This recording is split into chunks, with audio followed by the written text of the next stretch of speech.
Hello guys, Assalamualaikum. Selamat datang ke SRTV. Ini adalah perlawanan head to head untuk perlawanan match kelima di antara dua tim iaitu JDT dan juga Selangor. Aku tahu kenapa pula tiba-tiba aku buat head to head untuk dua pasukan yang tidak kena mengena dengan perlawanan Sabah FC. Ini adalah tujuan video ni, kepentingan perlawanan di antara kedua pasukan ni yang akan menentukan efek kedudukan Sabah FC di tangga pertama. Adakah kita mampu untuk meneruskan menerajui takhta Liga Super tahun 2022 ni? Perlawanan inilah yang bakal menentukan. Okay guys, macam biasa, seperti juga perlawanan-perlawanan yang lain untuk Sabah FC, aku menjemput kamu untuk memberi prediction tentang kamu rasa siapa yang akan menang dalam perlawanan ni. Kamu boleh sertakan gol sekali di ruang komen di bawah dan aku akan bagi prediction terakhir aku di penghujung video ini. So stay tune. Jadi kita teruskan. Okey, sedikit perkongsian aku mengenai prestasi kedua pasukan ini dan juga perlawanan sebelum ini. Sebelum season 2020 ni, di mana prestasi kedua pasukan ni dan bagaimana keputusan yang telah berlaku di perlawanan sebelum ni di antara kedua pasukan. So ini adalah perlawanan yang telah berlaku dari tahun 2021 hingga tahun 2020, di mana kedua pasukan ketiga perlawanan ini berlangsung di Liga Super. Dan kalau kita tengok di situ, keputusan lebih memihak kepada JDT dengan mendapat 3 perlawanan terakhir dengan mendapat 2 kemenangan dan 1 seri, di mana gol yang telah dijaringkan oleh JDT untuk 3 perlawanan itu saja adalah sebanyak 10 gol dan bolos sebanyak 3. Kalau kita tengok lagi perlawanan sebelum ni, jatuh lagi pada mungkin tahun 2020 ke 2019, kesemua perlawanan itu dimenang oleh pasukan JDT sebenarnya. So adakah Selangor mampu memecahkan telur ataupun badi perjumpaan mereka dengan JDT? Inilah yang bakal kita saksikan juga. So dia ada tiga kalau aku tak silap sebenarnya, yang benda yang menarik untuk pertemuan di antara kedua pasukan ini. Pertama, of course, keputusan ini akan menentukan kedudukan Sabah FC sama ada terus mengungguli Liga Super atau tidak. Kedua, adakah Selangor akhirnya berjaya memecahkan badi mereka melawan JDT, dikenakan lagi perlawanan ini akan berlangsung di stadium JDT sendiri. Dan ketiga, ini sekali lagi di hujung video aku akan share dengan kamu. So ini adalah keputusan 5 keputusan terakhir yang berlaku di antara kedua pasukan. Kalau kita tengok dari segi result, agak seimbang jugalah sebenarnya. Cuma perbezaannya, JDT belum mencetak sebarang kekalahan, di mana Selangor telah mencetak satu kekalahan waktu menentang Terengganu hari itu sebanyak 2 gol berbalas kosong.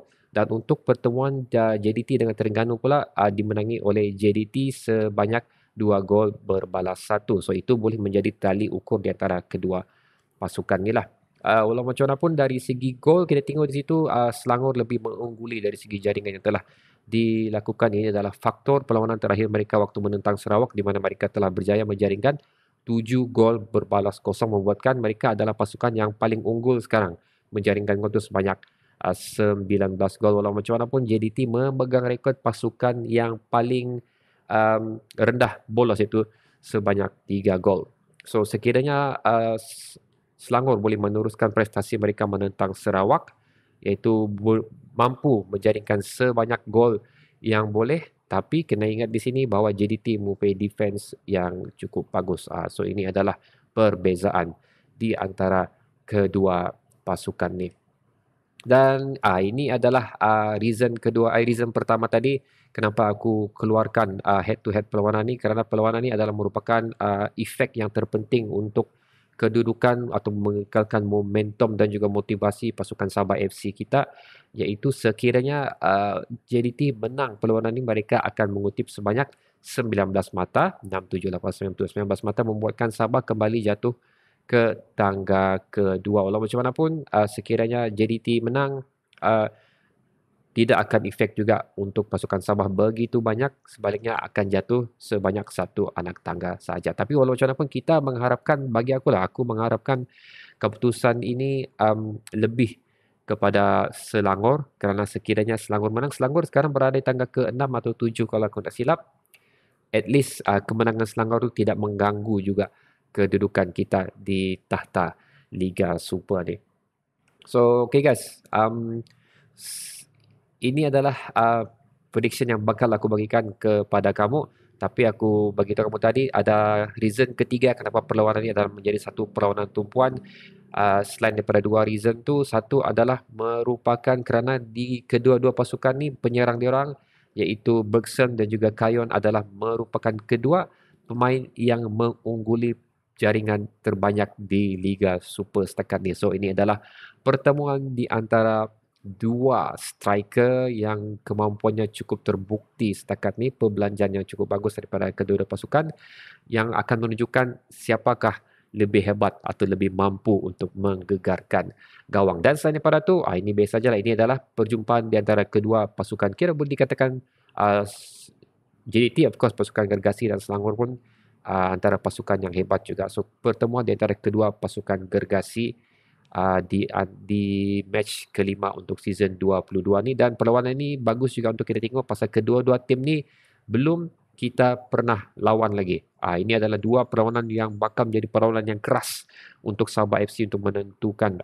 momentum dan juga sejauh mana kita boleh achieve dengan prestasi dan juga kesempatan utama yang ada sekarang. That's why perlawanan ni again adalah satu merupakan perlawanan yang penting dan kamu selaku Sabah FC fan patut tengok perlawanan ni juga kerana sekali lagi ini adalah menentukan kedudukan kita di atas tahta Liga Super 2020 ni. Dan prediction aku guys, prediction aku adalah sengit 55% kemenangan untuk JDT dan 45% kemenangan untuk Selangor. Walau macam mana pun aku tidak target untuk banyak gol yang akan dilakukan dalam perlawanan ni, dan aku masih mengatakan yang kedua-dua tim ni mampu untuk menang di dalam perlawanan ni lah. Cuma JDT mempunyai beberapa bilang orang kelebihan di mana